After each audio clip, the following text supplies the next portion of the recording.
अस्सलाम वालेकुम friends, welcome back to my channel novel lover. आज जो है वो नावल का लास्ट पार्ट जो है वो हम लोग स्टार्ट करने वाले हैं। इंशाल्लाह इस पार्ट में जो है वो इस नावल का जो है वो हम एंड कर देंगे। तो वीडियो स्टार्ट करने से पहले अगर आपने मेरे चैनल को सब्सक्राइब नहीं किया तो जल्दी से सब्सक्राइब कर दें और वीडियो को लाइक कर दें। और जिन जिन की रिक्वेस्ट है उन सभी के नावल जो है वो रीड किए जाएंगे। उससे पहले जो है वो मुझे जो नावल था, हमने लास्ट टाइम सोलमेट पढ़ रहे थे, उसका एक न्यू चैप्टर आया है, वो वाला चैप्टर अपलोड करूँगी। और फिर जिन जिन के रिक्वेस्ट आई हैं उन सभी की रिक्वेस्ट पे उनके नावल भी रीड किए जाएंगे। और यहाँ तो मैंने तुमसे रोमांस बगा रहा हूँ ना, मेरा नहीं ख्याल कि फिर ये छिछोरेपन के ज़मे में आता है। दोनों बाजू पे गिरा तंग करके वो आहिस्ता आहिस्ता इसको बोट के अंदर उतार रहा था। ये तो हलाल रोमांस कहलाता है माय डियर वाइफ। अपनी बीवी से फ्री हो रहा हूँ, ना किसी की गर्लफ्रेंड से रोमांस करने की कोशिश तो नहीं कर रहा इसको बातों में उलझाकर आखिरकार बोट के अंदर तक ले ही आया। रात के 10 बजे वो दोनों वहाँ पहुँचे थे। होटल के कमरे से निकलते वक्त ही हमजा ने इसको कह दिया कि आज फुल एंजॉय करने का प्लान है, बराए मेहरबानी तुम नींद को मत रोना। शफ़ा बुरे बुरे मुंह बनाकर रह गई। इसको घूमने फिरने का कुछ ज़्यादा ही शौक़ ना था। तुमसे मंजिल का नहीं रिश्ता सफ़र का है मेरा, ये ज़रूरी तो नहीं कि साथ चला भी जाए, तुमसे मिला भी जाए, इश्क के दीदार का मोहताज नहीं होता जाना। एक एहसास का रिश्ता ये खुशबू की तरह देखने छूने से आरी, किसी जादू की तरह बस आवाज़ ही काफ़ी है। मोहब्बत के लिए सब कुछ अजाफ़ी है। अभी अभी सोहा को मुस्वा की तरफ से ये मैसेज मसूल हुआ। साइड टेबल पर मोबाइल चार्ज लगाने होने की बाइस वो खड़ी होकर मैसेज पढ़ते पढ़ते यकदम बेबसी सी होकर रोने लगी और फर्श के ऊपर बिछे कारपेट पर बैठी। न जाने इसको क्या हुआ था, एकदम इसने अपना मोबाइल साइड टेबल पर लगे चार्जेस से जुदा किया और मोबाइल कॉन्टैक्ट में जाकर मुस्वा के नंबर पर कॉल मिलाने लगी। कैसी हो सोहा, बारी और गमगीन लहजे में इस्तफार किया गया। कैसी हो सकती हूँ, सिसकियों के दरमियान जवाब देने के बजाय वो सवाल कर बैठी। जानता हूँ तुम्हारा हाल भी मेरे हाल से मुख्तलिफ नहीं। मत करो खुद को हल्कान, ये फ़ैसला तुम्हारा ही है। तो आप मुझसे क्यों तमाम राब्ते नहीं तोड़ देते? राब्ता टूटने के लिए नहीं बनते राब्ते टूटने के लिए नहीं बनते। वो नासमझी पर मुस्कुराया और इसकी और गहरे लहजे में गोया हुआ। मैं कोई तल्लुक़ आपसे वाबस्ता नहीं रखना चाहती। आज से ठीक चौथे दिन मेरी मेहंदी है। बहुत मुबारक हो तुम्हें, तैयारी रखो अपनी शादी की। जानता हूँ बहुत खुश होगी तुम, मगर आखिरी दफ़ा मैंने तुम्हें एक मैसेज किया है। ये हाल दिल था मेरा जो मैंने तुम्हें लफ्ज़ों में कह डाला। आज के बाद मैं तुम्हें दोबारा तंग नहीं करूँगा। जबकि तुम्हें इस रिश्ते के लिए बाखुशी हामी बढ़ चुकी हो, फिर मैं कौन होता हूँ तुम्हें बार बार अपनी मोहब्बत का एहसास दिलाने वाला। दुआ करना कि आज के बाद तुम ही मेरी कभी कॉल तो दूर की बात शक्ल देखना भी नसीब ना हो। खुदा हाफिज़। मुस्तफ़ा कहकर फ़ोन रख चुका था। रात के 2:30 बजे का वक्त था। वो डिफेंस की सड़कों को नापता इंतहाई बदतरीन अंदाज में तेज़ ड्राइविंग करने में मसरूफ़ था। सिगरेट पे सिगरेट सुगला रहा था, जैसे ख़ुद को बेमौत मारने की तक पे हो। हम बेवफा हरगिज़ ना थे, हम वफा कर ना सके। हमको मिली इसकी सज़ा जो हम ख़ता कर ना सके। कितनी अकेली थी वो राहें हम जिन पर अब तक चलते रहे। तुझसे बिछड़ के भी ओ बेखबर तेरी ही राह में हम चलते रहे। वो फर्श पर बैठी बैठी रो रही थी। फजर का वक्त आ चुका था, मगर वो इसी जगह पर बैठी टस से मस ना हुई जिस जगह पर इसने मुस्तफ़ा से बात की। फ़ोन पर बैठकर मुस्तफ़ा का गमज़दा टूट फूट का शिकार लहजा सोहा को रह रहकर याद आ रहा था। इसको तकलीफ़ दे रहा था इसका इस कदर मायूस अंदाज़। वो दोनों कितना एक दूसरे को चाहते थे, क्या क्या खूबसूरत ख्वाब एक दूसरे के लिए आंखों में सजा डाले। मगर जुदाई इन दोनों को मार डालने के लिए बीच में आन पहुंची। साइड टेबल के दराज में रखी मुस्तफ़ा की रेस्ट वॉच को सीने से लगाई, लबों से चूमती और बार बार आंखों से बोसा देती और ज़ोरों कतार रो रही थी। अपनी मोहब्बत के लिए बार बस अल्लाह के हुजूर दुआएं मांग रही थी। ऐ मेरे परवरदिगार, तू मुझे मेरी मोहब्बत दे दे। मेरे अल्लाह, तू मुझे मुस्तफ़ा दे दे। या रब्बुल इज़्ज़त, इसकी हिफाजत करना और इसको हर तरह के सर्द और गर्म से बचाना। मेरे मालिक, इसको कोई तकलीफ़ ना पहुँचे, चाहे इसकी किस्मत में मैं लिखी हूँ या नहीं। बस मेरे मालिक, तू मुस्तफ़ा को अपने हिफ्ज़ व ईमान में रखना। तू इसको ऐसी शरीके हयात अता फरमाना जो इसको टूट कर चाहे आमीन या रब्बुल आलमीन। यकदम इसकी समातों में कहीं दूर से बहुत पहले कहीं आयमा की बात टकराई, जब कोई काम तुम्हारी मर्ज़ी के मुताबिक हो जाए तो शुक्र अदा किया करो, खुदा ने तुम्हारी मर्ज़ी को अहमियत दी। और अगर तुम्हारी मर्ज़ी के ख़िलाफ़ हो तो भी शुक्र अदा किया करो कि अब वो काम अल्लाह रब्बुल इज़्ज़त की रज़ा से इंजाम पाएगा जो हमारी मर्ज़ी से बेहतर और बेहद अफजल है। बरवक्त अस्पताल पहुंचने से डॉक्टर ने फजर की बिगड़ी हालत को देखकर ऑपरेशन का फ़ैसला किया। सर आप इन पेपर्स पर साइन करें। नर्स ने मान के सामने इजाज़तनामा रखा। अपने सामने रखे कागजात और मकान को इस वक्त ऐसे लग रहा था जैसे इसको खुद की रूह परवान होती हुई नजर आए। वो ऐसा महसूस कर रहा था जैसे जान कई वक्त का सामना आन पहुंचा हो इसको। क्या ये ज़रूरी है? वो एक मजबूत असाब का मालिक मर्द होते हुए भी खुद को बेबसी की इंतहा को छूता महसूस कर रहा था। खुद को संभालते संभालते भी बेतकासा सवाल पूछ बैठा। सामने खड़ी नर्स ने चौंक कर मान को देखा और फिर इसकी पेशानी बांध कर नर्स नरमी से बोली, सर ये बहुत ज़रूरी है, इसके बगैर हम ऑपरेशन स्टार्ट नहीं कर सकते। आप बराए करम जल्दी से इस पर दस्तक करें ताकि तमाम कार्रवाई पूरी हो और फिर मरीज़ की हालत भी ठीक नहीं है। जी अच्छा, मुझे 10 मिनट का टाइम दे सकती हैं प्लीज़? वो बेबसी से बोला था, दिल चाहा के ज़ोर से फूट फूट कर रो दे। सामने रखा गज़त पढ़ते हुए अरमगान की जैसे रूही, कागज़ पढ़ते हुए अरमान की जैसे रूही फना होगी हो। इन पेपर में लिखा था, ज़रूरत पड़ने पर आप हमें किसी की जान बचाने की इजाज़त फ़राहम करेंगे, बीवी की जान बचाई जाए या बच्चे की। एक कड़ा इम्तिहान था, बहुत ही मुश्किल इसके सामने खड़ा था, जैसे इसका तमखाना उड़ाने में पेश हो। इसके बाप की गई सज़ा अरमगान को अपने किसी बहुत बड़े खसारे की आमद की खबर दे रही थी। क़यामत से पहले क़यामत की सदाइयाँ इसके कानों में गूंज रही थी। सर वक्त कम है, 10 मिनट का मतलब ये है कि आप मज़ीद अपनी वाइफ और बच्चे की जान खतरे में डाल रहे हैं।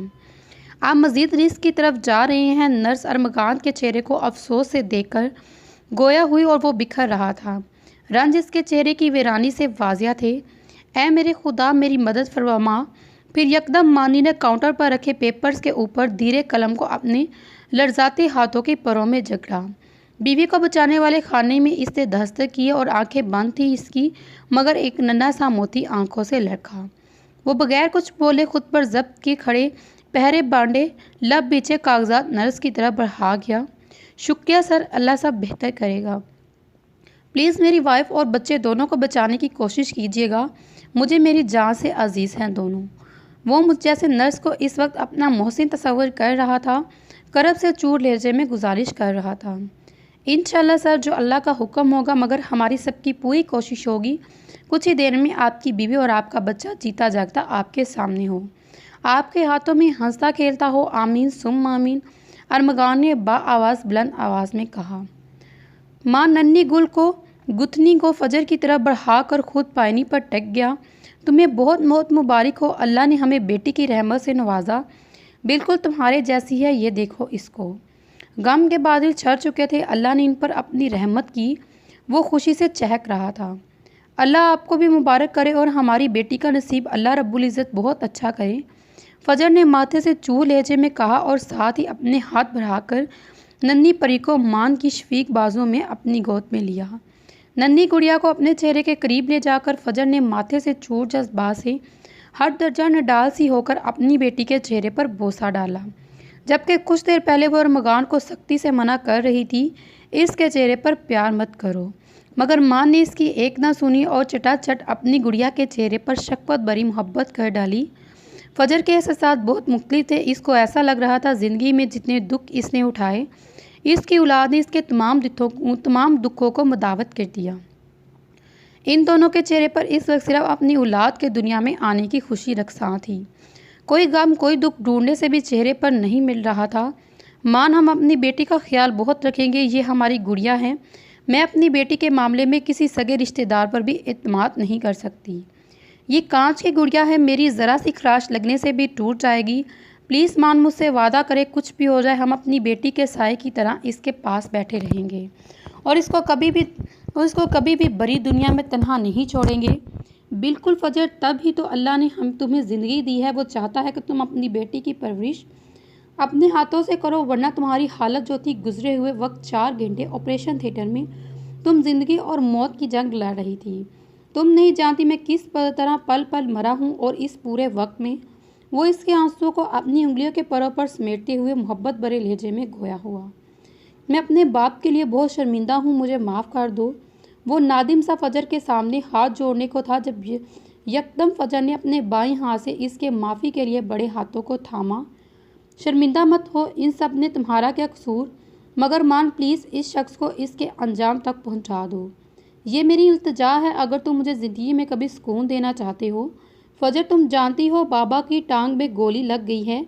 इनके वफादार गार्ड ने ही इनके पैर में गोली मारी और वो इस वक्त हॉस्पिटल में मौजूद है, मगर वो पहले की तरह मुकम्मल नहीं रहे।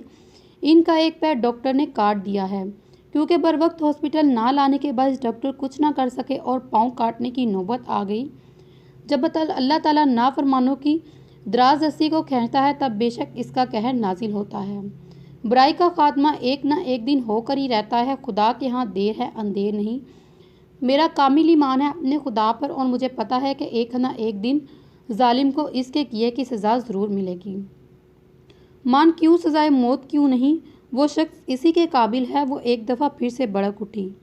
जानती हो क्यों? क्योंकि मैं और मामा चाहते हैं कि सज़ाए उम्र इनको हो, ताकि जब खुद पर गुजरे तो तब पता चले कि दूसरों के ऊपर ढाए गए जुल्म क्या होते हैं। अच्छा ये बताओ कि मेरी बेटी का नाम क्या रखोगी? वो जैसे माहौल में तारी सर फजा को हल्का फुल्का कर रहा था। जो आपको पसंद हो। फजर का ध्यान एक दफ़ा फिर अपनी बेटी पर गया। ये तुम्हारा हक है, सिर्फ और सिर्फ तुम्हारा। नहीं मान, मैंने हमेशा देखा है कि औलाद पर पहला हक इसके बाप और फिर दूधिया वालों का होता है, ददियाल वालों का होता है। नहीं, मेरे नज़दीक एक माँ का हक सबसे ज़्यादा है। माँ जितनी तकलीफ़ उठाकर इस तकलीफ़ से वो मरहले से गुज़रती है, ये कोई मामूली बात नहीं। ये हक तुम्हारा है, बल्कि हर माँ का है। फजर हैरत से अरमगान को देख रही थी, जिसके शफाफ ख्यालात इसके बातन के खूबसूरत होने की छठी गवाही दे रहे थे। दुनिया में दो तरह के मर्द होते हैं, एक हमाद जैसा और दूसरा अरमगान जैसा। वो सोच के रह गई। फजर फौरी ही खुदा का शुक्रिया कर डाला। इसने इसके नसीब में नेक और बेहतरीन शरीके हयात लिखा। अल्लाह रब्बुल इज़्ज़त कुल कायनात के मालिक सब लड़कियों को मोहब्बत करने वाला और एहसास करने वाला हमसफ़र दे। बताओ क्या नाम रखोगी इसका? माँ ने इसकी आंखों के सामने चुटकी बजा के जैसे ख्याल की दुनिया से जगाया। कायनात, ये हमारी कुल कायनात है, इसका नाम कायनात कैसा रहेगा? वो अपनी बेटी को मोहब्बत पाश नज़रों से देखते हुए बोली, बहुत प्यारा, बहुत खूबसूरत। मेरी बेटी की माँ ने रखा है, इसलिए इससे बेहतर नाम तो कोई हो ही नहीं सकता। अरे मोहतरमा, आप जल्दी से सही हो जाओ, कुछ ही दिनों में सोहा की शादी और उमर का वलीमा है। माँ ने याद आने पर सर पर हाथ मार के इसको बताया। हैं? क्या वाकई? जी बिल्कुल। अब आप जल्दी से ठीक हो जाए ताकि फिर ज़ोरों शोर से हम अपनी बेटी के साथ इन दोनों की शादी को एंजॉय करें।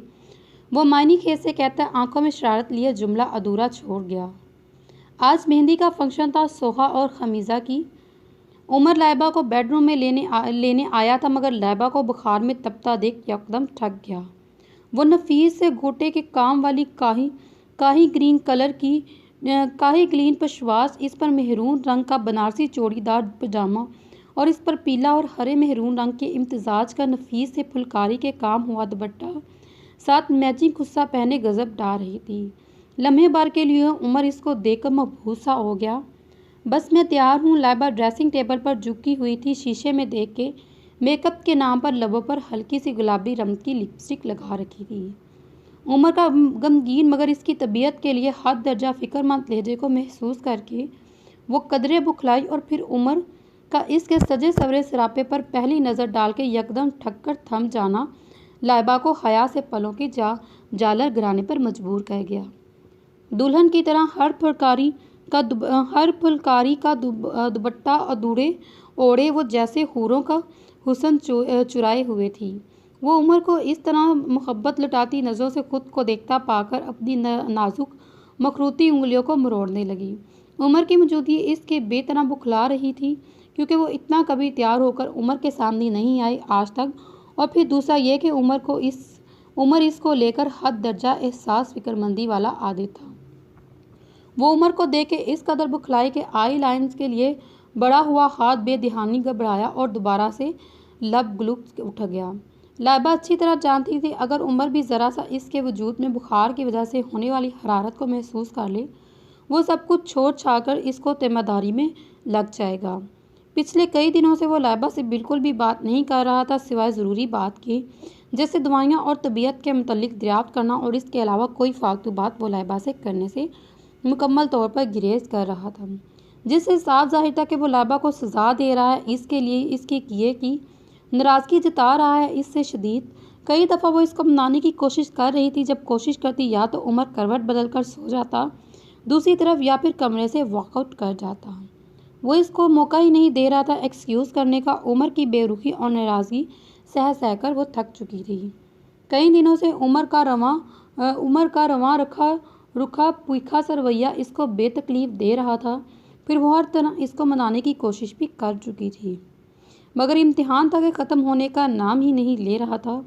इतने दिन की टेंशन का नतीजा ये हुआ कि वो आज सुबह से बुखार में फूंक रही थी, मगर शादी के हंगामों की वजह से उमर आज पूरे दिन में सिर्फ 1 से 2 दफ़ा ही बेडरूम का चक्कर लगा सका। जिस औकात में वो उमर की मुतवक्किया आमद को महसूस करती, इसी पल खुद को सोता ज़ाहिर करके इससे हम कलाम होने से ग्रीस करती। नहीं चाहते थे कि मज़ीद उमर इसकी बात पर इससे नाराज़ हो जाए, और फिर कल इसका वलीमा भी था। रह रहकर इसको रोना आ रहा था। कितना नहीं सोचा था इसने आज के दिन के लिए और कल वलीमे के दिन के लिए।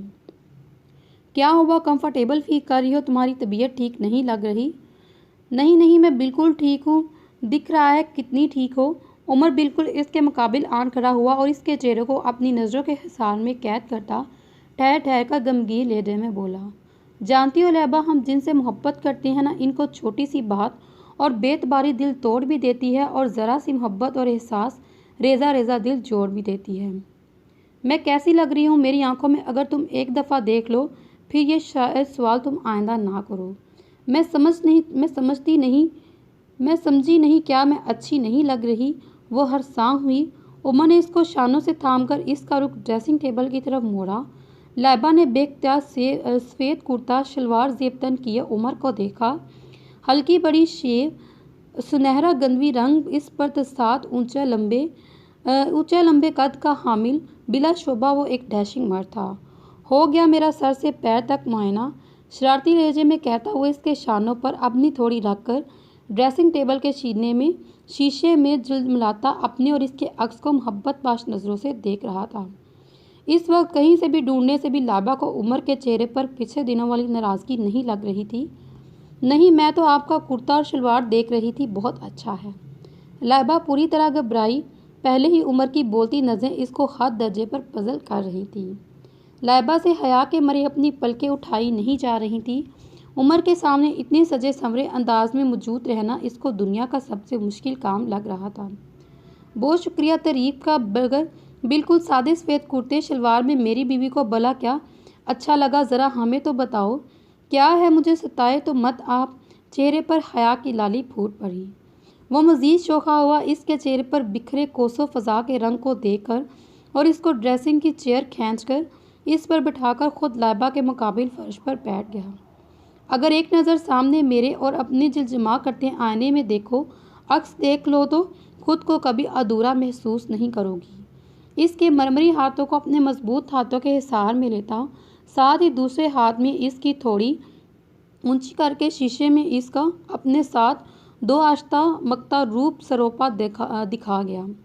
आईना उमर और लाइबा को एक मुकम्मल फ्रेम डाल गया। माशाल्लाह, यकदम बोली, मैं नहीं देखना चाहती अपने और आपके अक्स को शीशे में, मुझे डर लगता है। आईना देखने से हमें कभी नहीं डरना चाहिए लाइबा। नहीं उमर, मुझे डर लगता है कि कहीं मेरी ही नज़र खुदा न ख्वास्ता हमारी खुशियों को ना लग जाए। मत डरो इन बेजा दरकनों से। अच्छा चलो मुझे एक बात बताओ, हम कौन हैं? वो मगूर इसको देखते हुए बोला। हस्बैंड एंड वाइफ, ना समझे से जवाब वसूल हुआ। इससे पहले हम क्या थे, हमारी पहचान, मतलब हमारा मज़हब?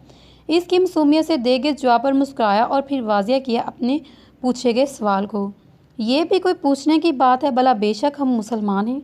बिल्कुल सही। अब ये बताओ कि हम मुसलमान अल्हम्दुलिल्लाह, और हम किसकी उम्मत से हैं?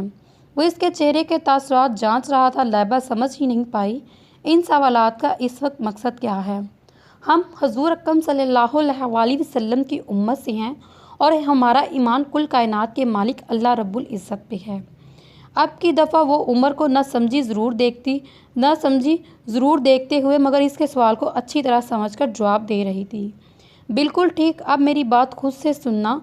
लैबा, ये भी हो सकता है मेरी बात को सुनने के बाद तुम्हारा दिल बदल जाए और तुम्हारे ऊपर तारी बेजा उदासी या फिर तुम्हारे डिप्रेशन दूर हो जाए, मगर इसके लिए तुम्हें मेरी बात को समझना होगा। ठीक है उमर, मैं आपकी हर बात को गौर से सुनूंगी, बल्कि कोशिश करूंगी कि इसको सुनूं, समझूं। हम मुसलमान हैं, हम प्यारे नबी की उम्मत में से हैं। हमारा कामिल यकीन अल्लाह रब्बुल इज़्ज़त पर है जो वहदहु ला शरीक काला है। बोलो लैबा, क्या मैं ठीक कह रहा हूँ? मुझे गुनाहगार मत करे, बेशक अल्लाह एक है और इसके सिवा कोई मबूद बरहक नहीं। वो आंखें बंद करके ऐसे बोली जैसे अपने दिल पर ईमान ताज़ा हो। तो फिर जो हो रहा है वो भी अल्लाह रब्बुल इज़्ज़त के हुक्म से हो रहा है, जो होगा वो भी इसके हुक्म से होगा, और जो हो चुका है वो भी इसके हुक्म से हुआ था। मेरी इस बात को समझना और यकीन माना, तुम्हारा सारा डिप्रेशन, हर परेशानी ख़त्म हो जाएगी। जितनी उलझते हैं, जो भी तनाव है तुम्हारे दिलो दिमाग पे, ये सब जाग की तरह उड़ जाएंगे। अगर तुम मेरी एक छोटी सी बात समझ लो, जो भी कुछ होगा और होने वाला है या कुछ हो चुका है वो सब अल्लाह के हुक्म से है। वो हर चीज़ पर कादिर है जब मेरे रब का हुक्म होगा, वरना बहुत बड़ा तूफ़ान भी इस बेज़रूर से पते को हिलाने की खुद में ताकत नहीं रखता। ये सब फजूल किस्म की बातों को तुम जहन से निकालो। और वो ठीक है, मैं मानता हूँ नज़र और जादू बर वक्त, लेकिन इस चीज़ को अपना मर्ज़ मत बनाओ। बस ये अपने दिमाग में रखो कि अल्लाह ने कुरान पाक में हर मर्ज़ का इलाज बताया है, कोई मर्ज़ ला इलाज नहीं। वहम अल्लाह को कहीं का नहीं, वहम इंसान को कहीं का नहीं छोड़ता। लैबा, अपने दिलो दिमाग में हर किस्म के वहम को निकाल दो, खौफ को निकाल दो। हो सकता है जो हमने समझा और मांगा, इस रब ने इसमें हमारे लिए बेहतरी ना हो, और बेहतरी हमारे लिए इस चीज़ में हो जो अल्लाह ने हमारे लिए मुख्तहिब की। इस कुल कायनात के मालिक रब्बुल इज़्ज़त है जो 70 माओं से ज़्यादा हमसे प्यार करता है। वक्त की बात है, अल्लाह के यहाँ रुकी काम में कोई ना कोई मसलहत होती है जो वक्त के साथ साथ हमें पता चल जाता है। अल्लाह पर तवक्कल रखना ही एक सच्चे मोमिन मुसलमान की निशानी है। क्या ख्याल है, अब चलें? वो उठते हुए अपनी चौड़ी हथेली लैबा के सामने फैलाते हुए बोला। जी बिल्कुल, वो सच्चे दिल से खिलखिलाई। दिलो दिमाग पर तारी मायूसी के बादल जैसे जा चुके थे। तो फिर इससे दोस्ती पक्की, एकदम पक्की। बॉस कहाँ चला गया? सुबह तो इस्त्री करके यहाँ ही रखा था, सब लोग हाल पहुँच चुके होंगे। एक मैं हूँ कि जो अभी तक घर में नज़र आ रही हूँ। वो पिछले आधे घंटे से इधर उधर से अपने मेहंदी के फंक्शन में पहने वाला ड्रेस तलाश कर रही थी, जो आज सुबह ही तो शफ़ा ने इस्त्री करके सूट इधर ही इस्त्री स्टैंड पर रखा था। उफ, एक तो ड्रेसिंग रूम का दरवाज़ा भी खुला है। हमजा देख तो लेते, जाते वक्त के ड्रेसिंग रूम का दरवाज़ा बंद कर जा रही हैं। बहुत ही लापरवाह हो तुम। अब मैं क्या करूं और क्या ना करूं? वो अपने दोनों हाथ कमर पर रखकर बेबसी से अपनी होंठों को कुचल रही थी। परेशानी इसके चेहरे से झलक रही थी। हमजा भी नहीं था जो इसके साथ मिलकर ढूंढ लेता। वो कुछ देर पहले ही सोहा को लेकर गया था हाल, और रहमान साहब ने हमजा को फ़ोन करके सोहा के ससुरालियों का मेहंदी लेकर हाल में पहुंच जाने का बताकर सोहा को फौरी हाल लाने का हुक्म सादे किया। चूँकि शफ़ा तैयार ना थी, इसलिए हमजा को सोहा को छोड़कर घर वापस आकर ख़ुद भी तैयार होना था और शफ़ा को भी लेकर जाना था, और अब आने ही वाला था इसको लेने। इधर वो तैयार तो तब होती ना जब ड्रेस मिलता। कहाँ चले गए थे? ज़मीन निगल गई या आसमान फट गया? कितना चाह से मैंने वो ड्रेस लिया था, और अब मैं क्या करूँ? उफ़ मेरे खुदाया, मेरी मदद कर। वो अपना सर थामकर सोफ़े पर बैठ चुकी थी। इसको अपनी बेबसी पर टोटे रोना आ रहा था। ऐसा नहीं था कि वो कपड़े नहीं थे, कपड़े बहुत थे, एक से एक बेहतरीन लिबास इसकी बोर्ड ग्रुप में मौजूद थे। मगर मेहंदी के फंक्शन के लिए इसने बहुत चाह से बाज़ार में 2 घंटे की ख्वारी के बाद ड्रेस लिया था, जो कि अब गायब था। क्या हुआ, तुम अभी तक तैयार नहीं हुई? और ये मुंह क्यों इस कदर गोल गप्पा बनाया हुआ है जैसे किसी ने ठीक ठाक तवाज़ा कर डाली हो? हमजा कमरे में आकर इसके सूजे हुए चेहरे और हाथों में सर थामा देखकर बोला। इसके मुताबिक तो अब वो तैयार इसका इंतज़ार कर रही होगी, मगर यहाँ तो तासीरात ही और थे। कैसे तैयार हूँ? पलके उठाकर लाचारी सी शक्ल बनाकर देखा। क्या मतलब, कैसे तैयार हूँ? कपड़े तब्दील करो, हल्का हल्का मेकअप करो और तैयार बस। वो तेवरी चढ़ाकर बोला जैसे इस वक्त वो शफ़ा से इस किस्म के बेतुके सवाल की तवज्जो नहीं कर रहा था। कपड़े नहीं है मेरे पास, मुंह बसाकर कहा गया और साथ ही दिल से मुंसलिक को उंगली में पहनी अंगूठी से छेड़छाड़ जारी थी। क्यों कपड़े नहीं है? बताया तो था तुमने वो अजीब सा गोले गुंडे नुमा सूट आज पहना है। वो तंग आकर बोला जैसे शफ़ा को महसूस हो जैसे इसका गुस्सा उमड़ रहा हो। हाँ बताया था, मगर अब कहीं भी नहीं है। कमरे में पूरा कमरा छान लिया मैंने, एक एक कोना देख लिया। शफ़ा बच्चों की तरह रो देने को थी। ड्रेसिंग रूम में देखा, वहाँ भी नहीं था। बेजारी से कहाँ गया? बार बार घड़ी को देखता वो देर हो जाने की वजह से जिद हो रहा था। साथ ही ड्रेसिंग टेबल के ऊपर रखा हेयर ब्रश उठाकर जल्दी जल्दी बालों में चलाने लगा। शफ़ा को इसके हर अंदाज से जल्दबाजी जाहिर हो रही थी। वो अब सही मायनों में खुद को बेबसी इंतहाइयों को छूता महसूस कर रही थी। कहाँ से देखती आप लोग जो कर गए थे ड्रेसिंग रूम के दरवाजे को? अपनी लाचारी पे दिल खून के आंसू रोने लगा। हो सकता है गलती से कर दिया हो, जल्दी जल्दी मैं, चलो वहाँ चलो देखते हैं। शफ़ा का चेहरा रोना जब्त करने से सुर्ख हो पड़ा था। देखे वो कितने नरम पड़ा और हंकार बढ़ता इसकी कलाई को थाम कर अपने लिए ड्रेसिंग रूम के दरवाजे के सामने आ रुका और जेब में से मौजूद दराज की चाबी निकाल कर खट से दरवाज़ा खोला। ये क्या बात हुई भला? क्या पूरे घर की चाबियां आप जेब में लिए घूमते हैं हर जगह? इसका दिमाग शदीद बूट रहा था। एक तो हमज़ा का साबिक रवैया इसको दिल बरदाना कर रहा था और ऊपर से अपना पसंदीदा तरीन लिबास आंखों में बार बार घूम रहा था। पहले नहीं रखता था चाबियां, मगर जब से मेरे रूम में एक कदर डाकू रानी का इजाफा हुआ है तब से चौकस रहने लगा हूँ। क्या पता मेरे दिल पर डाकू डालने के बाद तुम्हारा अगला शिकार मेरी ज़ाती इस्तेमाल की एशिया हूँ। ला हौला वला कुव्वता, मैं क्यों आपकी ज़ाती एशिया की जब्त करूँगी? वो शरारत से बरमानी खेस लहजे में बोला और शफ़ा का हाथ छोड़कर चलता हुआ इसको दरवाजे की चौखट के बीचों बीच ताप खाता छोड़ वार्डरोब खोलकर न जाने क्या निकालने लगा था।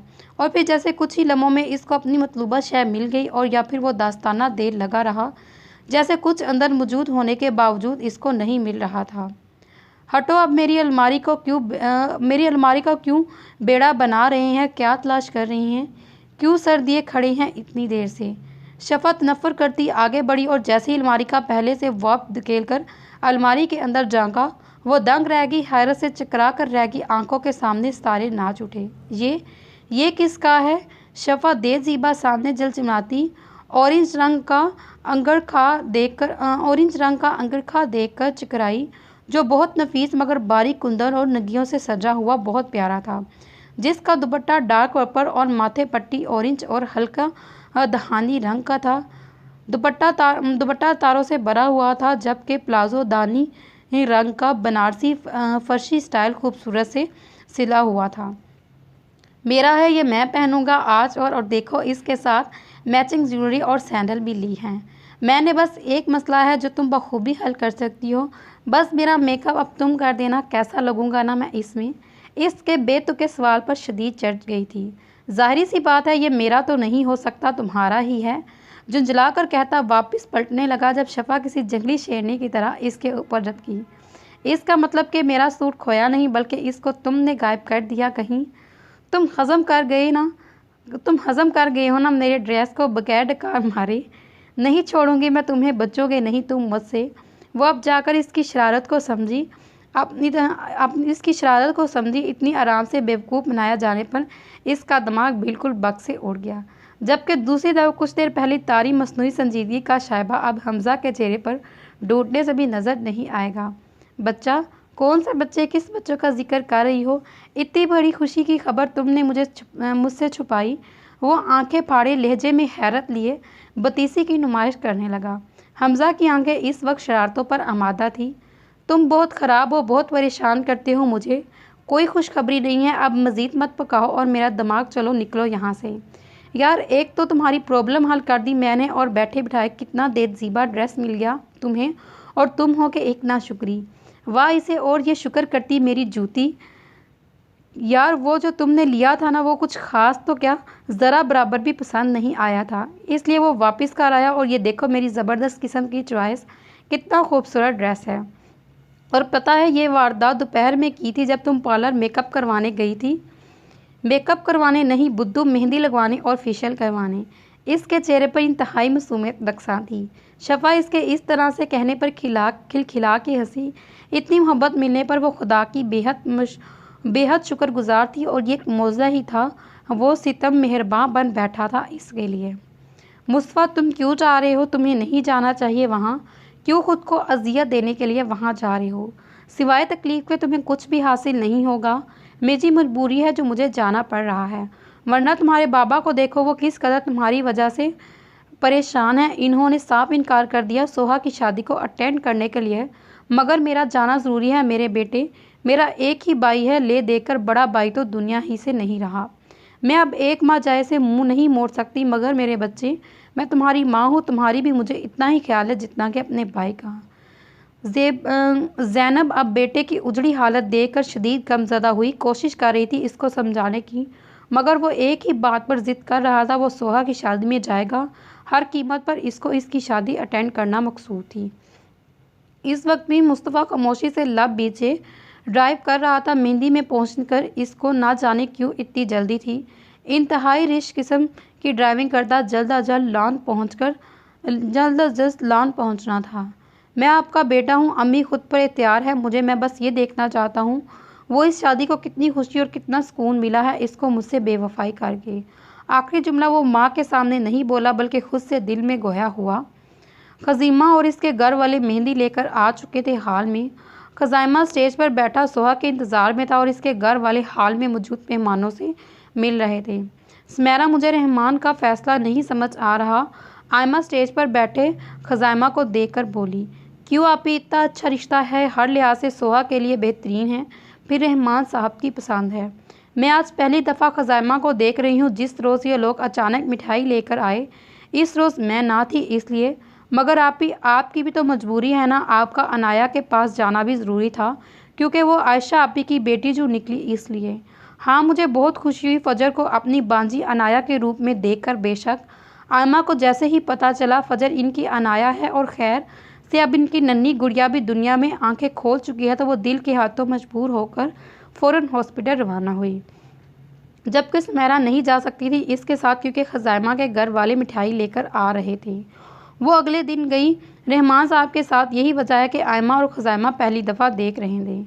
इसकी उम्र क्या है? आयमा खज़ाइमा को देखते हुए सुमेरा से इस्तफार कर रही थी। वो अजीज सी शिश और विच का शिकार खज़ाइम इसको सोहा से काफ़ी बड़ा लग रहा था। आप ही 30 से 35 साल के दरमियान इसकी उम्र बताई है मुझे रहमान साहब ने। मैंने इससे आगे फिर पूछा ही नहीं। आपको पता है, इनको पता ही नहीं लगता कब हत्ते से अखड़ जाएं। पता नहीं सुमेरा, मुझे ये 35 साल से भी बड़ी उम्र का पुख्ता मर्द लगता है। इसको लड़का तो कहीं से भी नहीं लग रहा। नहीं, आप ये देखिए कितना स्मार्ट, दुबला पतला और डैशिंग सा है।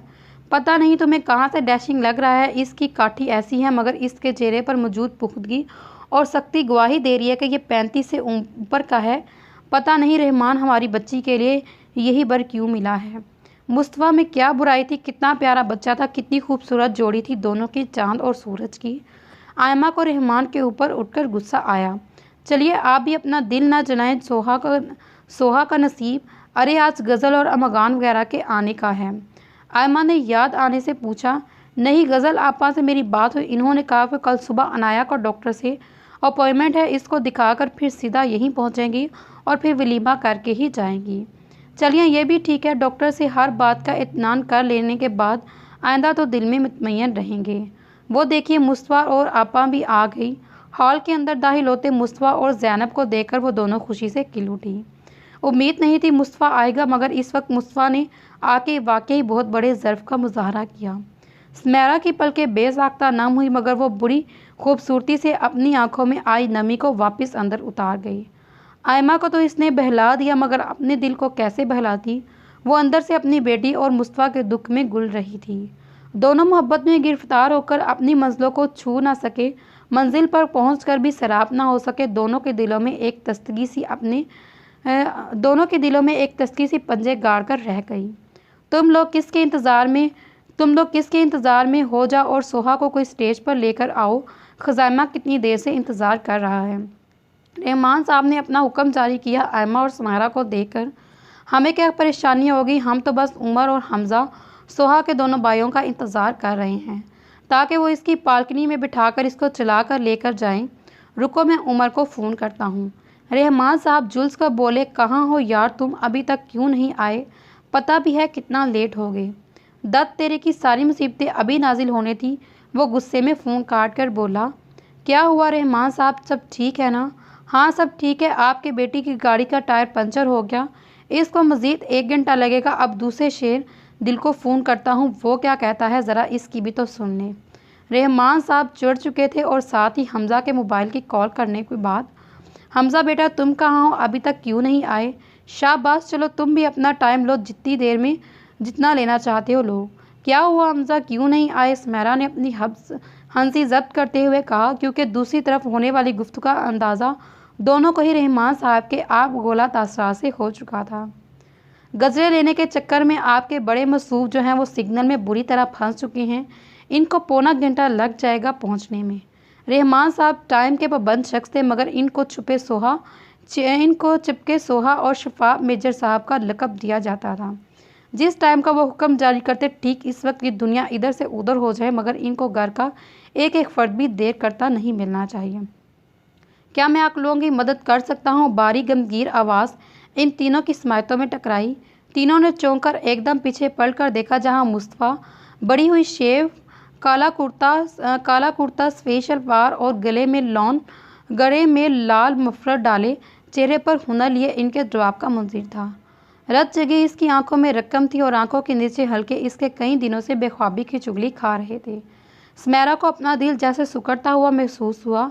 बेख्वार, तुम क्या मदद कर सकते हो? मेरे बच्चों ने ही मुझे फ़िलहाल रुस्वा करने पर कमर कसी हुई है। रहमान साहब इस वक्त सब कुछ बुलाए सिर्फ और सिर्फ इस फिक्र में थे कि सोहा को स्टेज तक पालनी में कौन लेकर आएगा। जाहिर सी बात है वो लोग लेकर जाने से रहे, ये काम तो बाई भाभी या फिर दोस्ते कज़न्स किया करते हैं, मगर यहाँ पर तो सिरे से ही कोई मौजूद नहीं। इधर अमजल गोंदल साहब शोर मचा रहे थे। जल्दी दोनों एक जैसे टकराए थे। मेजर साहब, सोहा को पालकनी में स्टेज तक लेकर जाना है, स्मैरा ने अफसुर्दगी से कहा। मैं ले आता हूँ सोहा को, आप लोग स्टेज पर इंतज़ार करें हमारा। वो कहकर रुका नहीं था, लम्हा ज़ाया किए बगैर पलट गया। वो आखिरी दफ़ा मुस्तफ़ा का भेजा हुआ खूबसूरत मैसेज पढ़ के डिलीट करना चाह रही थी, मगर कई दफ़ा ड्रेसिंग रूम में पढ़ लेने के बाद भी इसका दिल ही नहीं कर रहा था इसको डिलीट करने का। चाहत भरी नज़र इसके दिल में जैसे मुस्तफ़ा को बसा गई थी। वो ख्वाबों ख्यालों में खोई हुई माजी के हसीन यादों में कैद मुस्तफ़ा के साथ गुजारे खूबसूरत लम्हात को याद करके मुस्करा रही थी। बहुत प्यारी सी मुस्कान इस पल इसके लबों पर एकसां थी। इसको पता ही न चला जब कोई बगैर दस्तक दिए दरवाज़ा खोल के ड्रेसिंग रूम के अंदर दाखिल हुआ। इसके लोगों माजी की हसीन यादों पर मुस्करा रहे थे। मुबारक हो तुम्हें सोहा मेरी तरफ से। मुस्तफ़ा मगरूराना चाल चलता इसके बिल्कुल मुकाबिल आन खड़ा हुआ। मेरी ज़िंदगी को बर्बाद करके तुम कितनी खुशी खुशी किसी और की सेज सजाने के लिए तैयार हो। खमीज़ा की हसीन सोचों में गुम मुस्कराए जा रही हो। अमेजिंग, क्या बात है, मान गया तुम्हें। आज मुझे यकीन हुआ सोहा कि तुमने मुझसे कभी मोहब्बत ही नहीं की। वो हैरान परेशान सा ड्रेसिंग रूम के अंदर मौजूद मुस्तफ़ा को देख रही थी। पूरी आंखें और मुंह इसका खुला का खुला रह गया। वो यकीन ही नहीं कर पाई इसके सामने खड़ा शख्स मुस्तफ़ा है। वो इसकी सुन ही कहाँ रही थी, इसका बस ऐसे लग रहा था वो बहुत प्यारा खूब ख्वाब देख रही है। सोते वो तो जैसे खो चुकी थी, मुस्तफ़ा के शहर में गुम हुई। मैं तुम्हें लेने आया हूँ, चलो मेरे साथ। कहाँ? मुस्तफ़ा ने इसकी नज़र से कुछ देर कबल मुस्कुराए चेहरे पर डाली, जहाँ अब हवाइयाँ उड़ी थी। जहाँ तुमको होना चाहिए। मुस्तफ़ा ने इसकी कलाई को बेदर्दी से अपनी मजबूत हथेली में जकड़ा। कई चूड़ियाँ टूटी सोहा की कलाई में खुप चुकी थी, मगर वो मुस्तफ़ा के आतिशफ़शां जलवे से बड़े रूप को देख इतनी तकलीफ में करा ना सकी और खामोशी से खींचती चली गई। ड्रेसिंग रूम हॉल की पिछली तरफ था, जहाँ पर लोगों की मौजूदगी ना होने के बराबर। मुस्तफ़ा ने इधर उधर देखने के बाद सोहा को अपने बाजू में बांध कर बालकनी में बिठाया और तेज़ी से बालकनी को धकेला। हॉल के अंदरूनी हिस्से में बढ़ने लगा, जहाँ पर मेहमान मौजूद थे। बहुत मुकम्मल तैयारी की गई थी खाज़ाइमा की दुल्हन बनने के लिए। वो लबों पर ज़ख्मी मुस्कुराहट लिए बोला कि दुल्हन बनने के लिए। वो लबों पर ज़ख्मी मुस्कुराहट सजाए तंज के तीर चलाने से बाज ना आया और सोहा को शर्मिंदगी के गहरे समंदर में धकेल गया। प्लीज़ इस्माइल कीजिए आप। कई कैमरामैन भागते हुए इसकी तरफ आए और दुल्हन को हॉल के अंदर आता देख प्लीज़ इर्द गिर्द मेहमानों को देखकर वो खुद पर बहुत मुश्किल से जब्त कर पा रही थी, वरना आंसू आंखों की दहलीज फैलांगे रोकने के लिए खुद पर बहुत जबर थे। इसने अपने लबों पर जबरी मुस्कुराहट चस्का की, जबकि मुस्तफा तो कब से जहरीली मुस्कुराहट इसकी तरफ उछालने से दरीक नहीं कर रहा था। वो स्टेज तक लाके इसको अपनी चौड़ी हथेली फैलाकर खजाइमा के उठ खड़े होने से पहले थाम चुका था और स्टेज पर बिठाने के बाद इसके बराबर वाली सिंगल सोफे पर टिक गया। खजाइमा ने बहुत अजीब सी नज़रों से इन दोनों को देखा। सामने से हमज़ा और शफ़ा भी चले आए, बस अब उमर और लाइबा का आना बाकी था। सबसे पहले रस्म मुस्तफा ने खुद सोहा की करने के लिए हाथ बढ़ाया था। सब लोगों को जैसे सांप सूंघ गया। ये क्या था, ऐसा तो कभी हुआ नहीं था। वो इस तरह हर चीज़ में पेश था जैसे सबसे ज़्यादा खुशी इसी को हो। सोहा की शादी की दुख का शायना तक ढूंढने से इसके चेहरे पर नहीं नज़र आता था। लाओ ज़रा इसे मुझे दो। स्टेज के थोड़े फासले पर मौजूद सिंगर गाना गा रहे थे जब मुस्तफ़ा ने इशारा करके इनसे माप लिया। हमज़ा, शफ़ा समेत सुनैरा और आयमा को मुस्तफ़ा की बेबसी पर शदीद अफसोस ने घेरा, मगर वो सब बेबस थे, कुछ भी नहीं कर सकते थे चाह कर भी। वाह मुस्तफ़ा, तुम्हें सिंगिंग भी आती है, क्या बात है, चलो भाई शुरू हो जाओ। हमज़ा ने फ़ज़ा में तारी तलखी को दूर करने के लिए शोर शराबा शुरू किया और हंसी मजाक में वो इस वक्त माहौल को हल्का फुल्का कर रहा था। मुस्तफ़ा धीमे से मुस्कुराया और माइक को सख्ती से हाथ में पकड़कर जाली के घूंघट में से झांकते हुए सोहा के चेहरे को देखा। वो लाचार थी, बेबस थी, कुछ भी नहीं कर सकती थी सिवाय रोने के, और इस वक्त भी वो बेआवाज़ रो रही थी। वो गुनगुनाता हुआ गाना शुरू किया, मेरे आने पे खिल जाना तेरा, मेरे जाने से चिढ़ जाना तेरा, और वो मेरे आने पर खिल जाना तेरा, याद है ना। सोहा की हल्की हल्की सिसकियाँ अब बाकायदा हमज़ा को महसूस हो रही थी, सुनाई दे रही थी। इसके दिल को बहुत तकलीफ़ पहुंची थी, मगर इस वक्त भी वो अपना हाल दिल बयान नहीं करने से ग्रीस नहीं कर सकता था। दिल की घुटन बढ़ने से इसको अपना दिल बंद होने का खदशा था, इसलिए आज तहैया कर बैठा था कि सारी बरात निकाल देगा। पास आने पे बिखर जाना तेरा। सोहा रोते रोते कांप उठी और वह बेआवाज़ रो रही थी, मगर इसकी गिटी गिटी सी सिसकियाँ इसके चाहने वालों को अंदर तक हिला कर रह गई। सोहा के साथ इस वक्त कई और दूसरी आंखें भी बरस रही थी। वो रो रो कर हलकान हो रही थी। अभी वो बेबस होकर मुस्तफ़ा के हाथ से माइक छीन ही वाली थी जब एक अजीब सा शोर उठा। लाइबा उमर स्टेज पर आ रहे थे। जब लाइबा ने पहला कदम रखते ही उमर के बाजू को मजबूती से पकड़ा था और बगैर कुछ बोले वो उमर के बाजू में झूल गई। आधे घर वाले लाइबा और उमर के साथ अस्पताल रवाना हुए, जबकि रहमान साहब, सुनैरा और हमज़ा हाल में ही रह गए। इस तरह से मेहमानों को छोड़ छाड़ कर चले जाना भी मुनासिब ना था। साहब जी, बाहर पुलिस आई है। रहमान साहब का मुलाजिम हक भागता हुआ रहमान साहब के पास आया। क्या कह रहे हैं, पुलिस यहाँ क्यों आएगी? रहमान साहब अभी दरियाफ्त ही कर रहे थे जब हाल के बाहर से अजीबो शोर आया। ये आप लोग इस तरह अंदर क्यों चले आ रहे हैं? हाल खाली करने में तो अभी 1.5 घंटा बाकी है। रहमान साहब ने पहले घड़ी को देखा जो कि 3:30।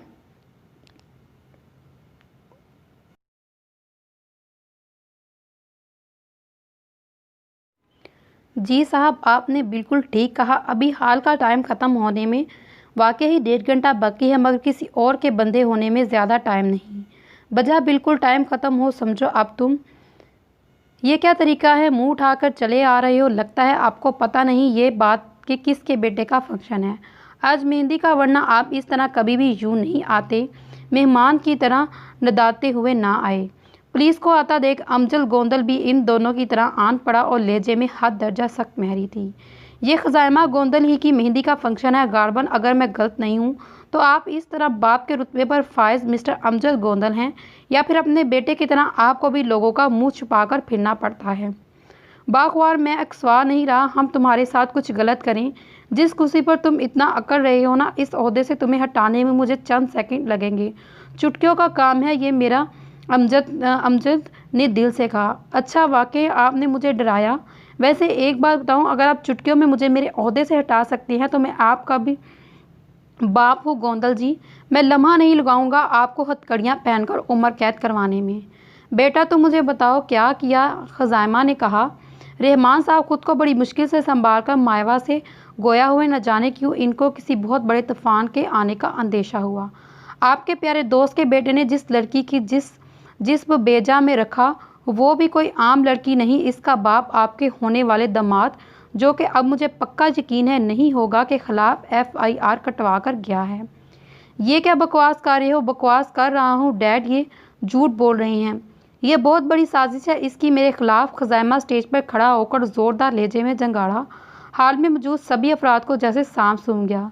कई रिश्तेदार और मदऊ हुए मेहमान आपस में सरगोशियाँ करने लगे, अपने मुताबिक नाम देने में मसरूफ़ थे। सच और झूठ का फैसला तुम नहीं, अदालत करोगे। हमें अपना काम करने दें। आपके हर सवाल का जवाब कुछ ही देर में मिल जाएगा। SP माविया कहता लंबे लंबे डग बढ़ता स्टेज की तरफ आया। साथ दुल्हा मियाँ के हाथों में चूड़ियाँ तो पहना दो। SP साहब मुआयना ने सब इंस्पेक्टर साद को हुक्म सादिर किया। जी सर, मैं नहीं छोड़ूंगा, नहीं मेरे करीब मत आना। खज़ाइमा आतिशफ़शा हुआ। चलो शाबाश, तुम्हारी सेज तैयार है। सुहाग रात के लिए थाने में कई अहलकार तुम्हारा बेसब्री से इंतज़ार कर रहे हैं। ज़ुबान संभाल के बात करो लड़के तुम। डैड ये जो कह रहे हैं ना एकदम गलत कह रहे हैं। ये डैड देख रही है ना, ये जो मेरे हाथ में है, ये जब जिधर मैं चाहूँ घुसा कर ऐसे मोज़े दिखाता हूँ कि सच खुद ब खुद ही जिस्म के कई हिस्सों से निकल जाता है। खज़ाइमा को पुलिस एहलकार हथकड़ी डालकर अपने साथ ले गई। बेबी तुम यहाँ क्या कर रही हो? मायवा जब वहाँ से जाने लगा तो अपनी बेबी को देखकर इसकी आंखें चार हुई। अरे कल रात को बताया तो था अपनी फ्रेंड की शादी में जाना है। मेरी बातों पर तुम ध्यान ही नहीं देते। हाया ने इसको शिकवा किया। तुम्हें पता है ना रात को मेरा ध्यान सिर्फ और सिर्फ एक ही तरफ था। माविया ने हाया को देखकर मायने खेज किया। तुम अभी ऑन ड्यूटी हो माविया, अपना ये 2 टकापन मुझे बेडरूम में आकर दिखाना। सही गई खबर लूँगी तुम्हारी। हाया ने इसकी आंखें दिखाईं। फिर तैयार रहना मेरी शेरनी आज रात। ये बताओ मेरे दोनों लाज दुलारे कहाँ हैं? माविया ने हाल में चारों तरफ देखकर कहा। वो मिशेल और एरिश के बेटे हानी के साथ खेल रहे हैं। हाया ने माविया को कहते हुए एक अदा से अपने बालों को एक तरफ करके बाएं शाने पर डाला। अच्छा वो दोनों भी इनवाइटेड है यहाँ पर? माविया ने हैरत का इजहार करना ज़रूरी किया। माविया मैंने कल रात तुम्हें पूरी बात बताई थी कि मुझे शफा की बहन की शादी में जाना है और वहाँ पर एरिश और मिशेल भी होंगे। वो खुफ्तगी से गोया हुई। बेबी जब जब तुम मेरी पसंद के लिबास को पहनकर मेरे पास आती हो, कसम से इस 2 टके के पुलिस वाले को सोचने समझने की सलाहियत ही नहीं रहती। माविया ये बहुत ज़्यादा हो गया, मेरे ख्याल से अब तुम्हें जाना चाहिए। हाया ने इसके पटरी से उतरता देख तो माविया हंसता हुआ वहाँ से चला गया। मेहंदी का फंक्शन दरे का दरा रह गया। लैबा को लेके इधर घर वाले अस्पताल पहुँचे। उमर का तो मानो जैसा पूरा जिस्म ही खून से खुश्क हुआ हो। सब खैरियत तो है ना? मेरी बहन कैसी है? मुस्वा ने डॉक्टर को बाहर आते देख बेकरारी से डॉक्टर से लैबा की बाबत पूछा। जी हाँ सब ठीक है, बस वैक्सीन ज़्यादा होने की बस वीकनेस ज़्यादा होने की वजह से इनको चक्कर आ गए, बेहोश हो गई, मगर अब वो ठीक हैं। क्या मैं मिल सकता हूँ अपनी बहन से? जी ज़रूर, मगर पहले वो अपने हस्बैंड से मिलना चाहती हैं। जी बेहतर। उमर जाओ तुम देखो लैबा को, फिर मैं मिलूँगा। मुस्वा मौके की मुनासबत को समझते हुए उमर को कहता किसी को फ़ोन मिलाने में मसरूफ़ था। इसके लिए इतना ही काफ़ी था कि इसकी नाजुपली बहन खुदा के करम से अब बेहतर है। वो इसकी बहन थी लेकिन इसके लिए वो बच्चों की तरह थी। जान छिड़कने वाले भाइयों में से था वो अपनी बहन पर। लाबा तुम ठीक हो ना? कितना कहता हूँ ठीक से खाया पिया करो, मगर तुम हो कि मेरी सुनती ही नहीं। वो नॉन स्टॉप इसको देखकर बोलता चला गया, मगर यकलख्ता इसको रुकना पड़ा लाबा के चेहरे पर वजूद करत के मंडलाते हुए साय को देखकर। क्या हुआ? तुम ठीक हो? मुझे तुम्हारी बेहोशी की वजह वो नहीं लग रही जो डॉक्टर अभी बाहर बता कर गए। उमर ने बेहद नरमी से इससे दरियाफ्त किया और बहुत मोहब्बत से इसको देखते हुए इसका सर सहलाने लगा। कितनी खुश वो इसको साथ घर से निकली थी, कहीं भी किसी किस्म का दुख नहीं था। उमर तुम बिल्कुल ठीक कह रहे हो, वो अटक अटक के बोली। लाबा क्या कहना चाह रही हो? न जाने क्यों एक दफ़ा फिर से तुम्हारी आंखों की चमक क्यों मानित पड़ गई। सोहा को बचा लो उमर, नहीं तो वो बेमौत मारी जाएगी। बहुत मुश्किल से बोली, आंखों से अश्क रवां थे। वो दिल से खुश भी बहुत हुई थी। इसका मुजरिम आखिर इसके सामने ही आ गया, मगर दिल में सोहा की वजह से दुख भी अपनी जगह गिर गया। लेकिन फिर यह सोच कर मुतमईन और काफ़ी हद तक पुरसकून हुई कि कुछ भी गलत होने से पहले वो सोहा को बर्बादी से बचा लेगी। स्याह देरों को वो सोहा की किस्मत में हरगिज़ भी नहीं अपने पंजे गाड़ने देगी। क्या हुआ सोहा को? वो तो बिल्कुल ठीक है। नहीं उमर, सोहा की ज़िंदगी को अगर तुम बर्बाद करना चाहते हो तो प्लीज़ इस गलीज शख्स से बचा लो वो सोहा को। लाइबा अब बाकायदा हिचकियों से रो रही थी। क्या कहना चाह रही हो लाइबा? खुल कर कहो, मुझे तकलीफ़ हो रही है। खज़ाइमा वही है जिसने मुझे बेआबरू किया था। क्या उम्र बुछाड़ कर रह गया। वो अस्पताल के गार्डन में बैठा बेदर्दी से घास को नोच रहा था। रात के 3 बजने को थे मगर उमर को वक्त का जैसे होश ही ना रहा। मुस्वा अंदर लैबा के पास था जबकि बाकी सब लोगों को इन दोनों ने ज़बरदस्ती घर भेजा।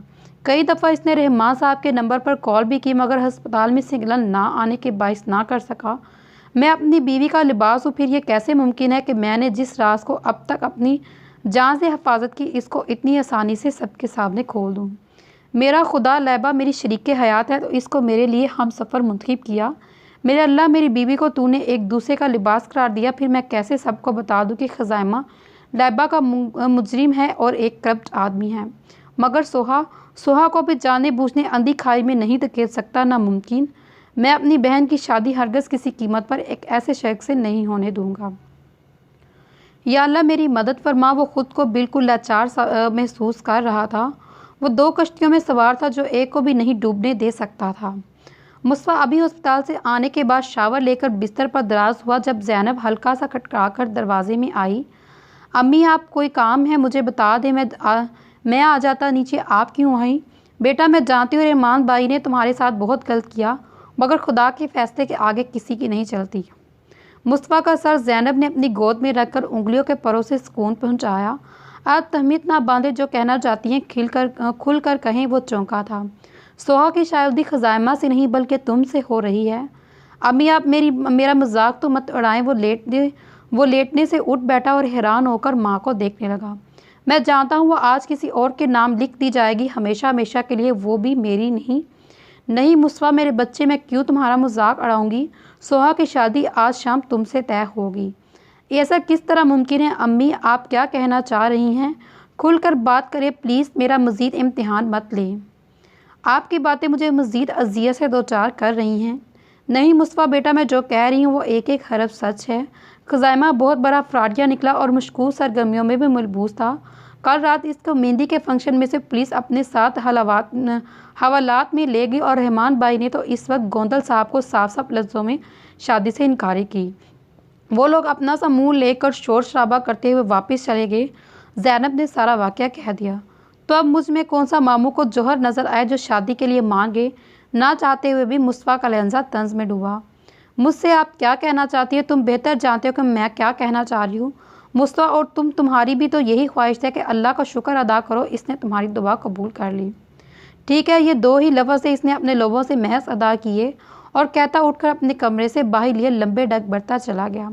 मगर ज़ैनब इस वक्त समझ रही थी कि वो अपने गुस्से को काबू करने के लिए ज़ैनब के सामने से हट गया।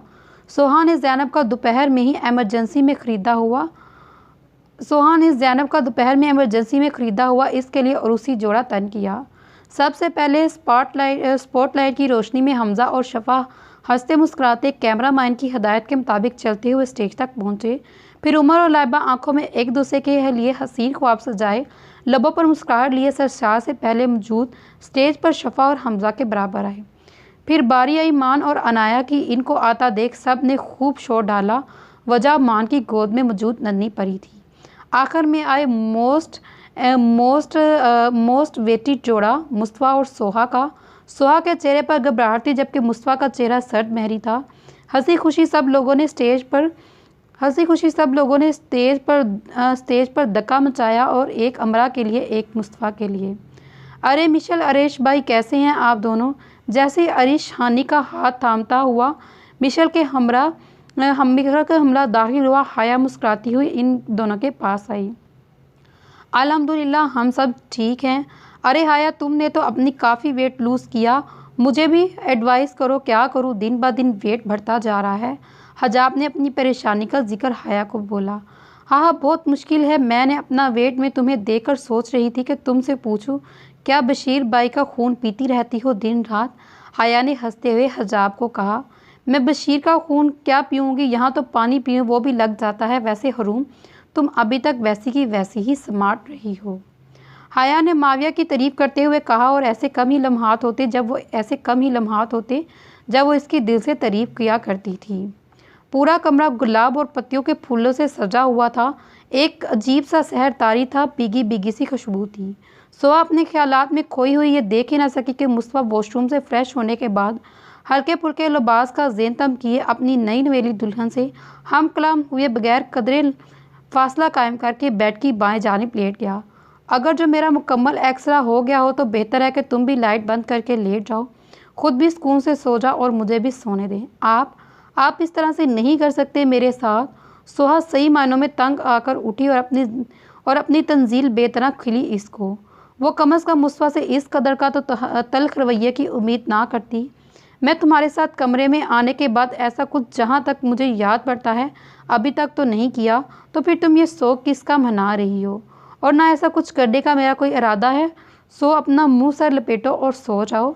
वो सर्द मेहरी से कहता आंखों पर बाजू रखकर इसकी तरफ से करवट बदलने को था, जब सोहा ने जल बूंदकर आओ देखा ना ताओ और इसका बाजू अपने नाजुक हाथ में सख्ती से जगह लिया। ये हार श्रृंगार मैंने खुद के लिए नहीं किया, आपके लिए इतना सजाया है जो, और आप हैं कि तारीफ के दो बल नहीं बोले। वो बिफर सी गई अपने दिनों से। जिस रोहनी कोफत और अजिया से वो गुजरी थी वही जानती थी, या फिर इसका खुदा और अब मुस्तफ़ा का रवैया। बहुत खूबसूरत, बहुत हसीन, बहुत हसीन लग रही हो, जन्नत से उतरी हुई हूर की तरह। बल्कि नहीं, तुम्हें ज़मीन पर उतारा गया इस खजाइमा के लिए। अब ठीक है, यह मस्जिद में आसमान के कलाबे मिलाऊं तुम्हारी तारीफ में। वो चिढ़कर बोला, जबकि इस सजी सवरी बुलछड़ी को देखने से मुकम्मल तौर पर ग्रीस कर रहा था। जैसे अगर एक बार भी इसको देखता तो सारी गुफ्तगी दरी की दरी रह जाती। सही, एकदम दुरुस्त कह रहे हैं आप। सारा कसूर मेरा ही है। मैं तो कसूरवार हूँ एक ही चीज़ की।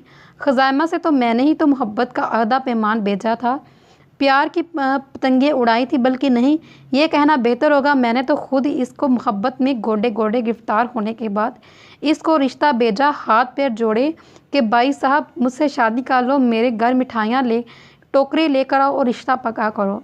अब ठीक है, यही सुनना चाहते हैं आप अपने इन दो बड़े बड़े कानों से। आप खुश हो जाएं, जो आपकी दिली ख्वाहिश है वो पूरी कर दी। वो कहते कहते बेड से जप लगाने के अंदाज में इसके ऊपर से कूदी थी। इस तरह के आयन के इसके सामने खड़ी, हल्के टी पिंक कलर के अरूसी लिबास में मेकअप से सजे चेहरे और नफीस हल्के सोने के जेवरात पहने वो मुस्तफ़ा को बहुत अपनी अपनी और सिर्फ इसी की लगी। मगर फिर यकायक गुजरे दिनों की यादें मुस्तफ़ा के जज्बात को बाम कर भटक गई और तमाम तर नरम गोशात और जज्बात गहरी नींद सो गए। वो वापस अजनबियत के खोल में लिपटा। क्या चाहती हो मुझसे? अब तुम मसला बताओ, अब जल्द अज जाओ और मेरी जान छोड़ो। शदीद बेराजी से कहता वो सिगरेट और लाइटर उठाने के लिए साइड टेबल की तरफ झुका। इस कमरे में आप चमेज़ी के अलावा और भी कोई है? और मैं ये बता दूं कि सिगरेट और इस कलमू के लबों से लगाने वाले दोनों मुझे शदीद तरीन नापसंद हैं, आला दर्जे की पुरखाश हैं मुझे। हाँ तो क्या करूँ, तुम्हारे लबों को चूमूं? वो इसको एक हाथ से परे करने लगा।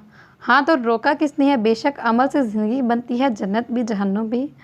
सोहा, मेरी बर्दाश्त का तुम पहले ही बहुत इम्तिहान ले चुकी हो, मज़ीद मेरा मीटर हाई मत करो। मेरा बेजा खुश्क हो चुका है, बिल्कुल जल्द अपना मसला बको और चलती फिरो। मैं आपकी दुल्हन हूँ मुस्तफ़ा, शादी हुई है मेरी। सोहा ने अपना तय्युन जताया। हाँ तो शादी हुई है, कोई बहुत बड़ा कारनामा सर अंजाम नहीं दिया। एक दिन में हज़ारों शादियाँ होती हैं, तुम में कोई अनोखी दुल्हन तो नहीं? आपको नहीं पता नई दुल्हन से किस तरह पेश आते हैं? फिर कहो और क्या करूँ, तुम्हारे हुस्न की तारीफ़ तो कर दी है, अब क्या डिमांड है तुम्हारी? खाली खोली तारीफ़ नहीं सुननी मुझे, नहीं चाहिए मुझे आपकी अनायत। मैं बताती हूँ आपको दुल्हन के साथ किस तरह पेश आते हैं। सोहा शर्मो हया को बिला ताक रखकर अपनी जलाली मूड में आ चुकी थी। एक वो ना होने वाला दूल्हा था जो शराबी कबाबी निकला, और दूसरा जिसके बेडरूम में इस वक्त मुझे पहुंचा दिया गया वो बिल्कुल सी अकल से पैदल है। दिमाग ही नहीं है मिल रहा जनाब के, उठो फौरी यहाँ से। वो चीखी, कि उठूँ मैं यहाँ से, ये मेरा रूम है। वो घबराया। मैं कहती हूँ खड़े हो फौरी, बहुत कर ली तुमने अपनी मनमानी और मुझे तंजील, अब नहीं बख्शूंगी मैं तुम्हें। कोई जिन भूत तो नहीं चिमट गया जो अव्वल कह रही हो मुझे? मेरा बेडरूम, मेरा कमरा, मैं नहीं उठ रहा, तुम कौन हो? मेरा बेडरूम और तुम्हारा कमरा था, अब ये मेरा भी इतना ही कमरा है, बराबर की शरीके हयात हूँ। अभी बताती हूँ, आखिरी दफ़ा बोल रही हूँ, तुम उठो या मैं लेट जाऊँ? हाँ तो लेट जाओ, मैंने नहीं रोका, इतना बड़ा बेड है जहाँ दिल चाहे लेटो। मैं पुप्पो के पास जाकर इनके बेडरूम में पुप्पो और पुप्पा के दरमियान लेटकर सोने जा रही हूँ। वो अपना गरारा संभालती हुई वो दरवाज़ा खोलकर भाग जाने को थी। क्या तुम्हारा दिमाग ठीक है? ऐसे तो हम आपको किसी बेडरूम में जाने नहीं देंगे। पहले हमारी जेब गर्म करें और इसके बाद आपको प्यारी सी बाबी बेगम के दीदार का शर्फ हासिल होगा। क्यों फजर, ठीक कहा ना? शफा ने आंखें दबाकर फजर से तायद चाही। लबों पर शौक शगाना मुस्कुराहट थी। एकदम दुरुस्त, हम दोनों उमर भाई थानेदारनियाँ इस वक्त आपके बेडरूम के बाहर दुल्हन की हिफाजत करने को हैं। शफा और फजर उमर के बेडरूम के दरवाजे के बाहर इसका रास्ता रोके हुए थी। अरे भाई, मेरे बच्चों को तंग मत करो और इसको जाने दो, थक गया है। वो बेचारा स्टेज पर बैठा कोई मामूली बात नहीं। ये चीज़ मेरी अच्छी बड़ी अम्मा। उमर चौड़ा हुआ और हमदर्दी पाकर, जबकि आयमा ने शफा और फजर दोनों को बड़ी फराखली से डांट लगाई। ऐसा कैसे? यही तो वक्त है इस कंजूस से रकम निकलवाने का। हाँ तो और नहीं तो क्या, तो वक्त है इससे अपनी बात मनवाने का। खाला जानी, आप भी? उमर ने मासूम सी शक्ल बनाई। हाँ तो मैं थाली बैंगन हूँ। फजूल गज़ल नफरियों में अपने नाम की एक थी। दुल्हा जी, ज़रा एक बात सुन लें आपकी। आप हमेशा हमारी बात मानेंगे, दुल्हन की बात में सुनेंगे। कहो मंजूर है? गज़ल ने भी मज़ीद लुकमा दिया हंसते हुए। मेरा बच्चा तो बिल्कुल तनहा, मैं हूँ तेरे साथ सारी रात भी अगर यहाँ गुजारनी पड़े तो गुजारूंगी। आयमा ने कुछ इस अदा से लाड का मज़ा किया कि वहाँ मौजूद सभी अफराद हंस दिए को थे, जबकि उमर दोनों को देखकर मुंह बना गया। इंतज़ार किया ना एक झलक मेरे यार की। उमर ने गाने को लंगड़ा लूला कर डाला और जल्दी से गाता हुआ कमरे का दरवाज़ा अच्छी तरह से लॉक किया। मुकम्मल इत्मीनान कर लेने के बाद वो बेड की तरफ आया और जहां लाइबा मुकम्मल घूंघट किए ऐसे बैठी थी जैसे चेहरा न देखने लेने का ऐद कर रखा हो। चंद लम्हों के लिए तो उमर को लगा जैसे वो कोई 1900 मालूम की दुल्हन हो। उमर फुल से चौड़ेपन पर आमादा दब से बेड पर कूदने के अंदाज में गिरा और यूं ही नींद दराज हुआ। बेड पर बैठा हुआ उमर की बेखुदा गोई हुई छिछोरेपन की निगाहें सुनकर शदीद हैरत और बेयकीनी हुई। आखिरी हदूद को छूता बेहोश होने के करीब था। दिल कर रहा था तुझे छेड़खानी, मानता नहीं है ये दिल बोला अनाड़ी है। उमर नॉन स्टॉप ऐसा गाना शुरू किया जैसे दिल का सबसे मशहूर सिंगर हो। यार कुछ तो कहो, देखो आज मैं कितना मुनफरिद अंदाज में हूँ। ज़रा पर्दा उठाओ, मुखड़ा दिखाओ। आज न जाने इसको ये सारे गाने कहाँ से याद आ रहे थे। आज उमर अपनी आदत के बरखिलाफ जानकर इस तरह तफरी के मूड में कमरे में आया। वो नहीं चाहता था अब दोबारा से कोई भी चिपकिस या फिर लाइबा के दिल में कोई बुराई पैदा हो। अरे बस भी करो, इतना शर्माना तुम्हारा शोहर हूँ, क्या ख्याल है अब? घूंघट तो उठाओ। अरमगान ने हाथ हिलाकर गाना शुरू किया, बल्कि ये ज़्यादा बेहतर है ना कि डांस करना शुरू कर दे।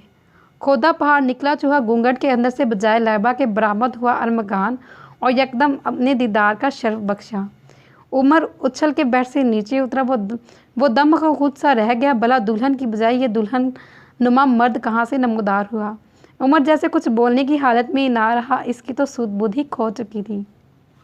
वो खामोश सा परेशान सा अरमगान को देख रहा था। ऐसे न मुझे तुम देखो सीने से लगा लूँगा। तुझे सीने से लगाने से बेहतर है कि मैं इस गाने को वैसे ही कहीं मार दूं। उमर अपनी शर्मिंदगी छुपाता जब मनाने की कोशिश कर रहा था। अरमगान ने मज़ीद इसको चढ़ाने के लिए हौंक लगाई। बगैर तो तुम लोग यहाँ क्या कर रहे हो? मैंने क्या किया था तुम दोनों की शादियों के वक्त? ऐसा मजाक।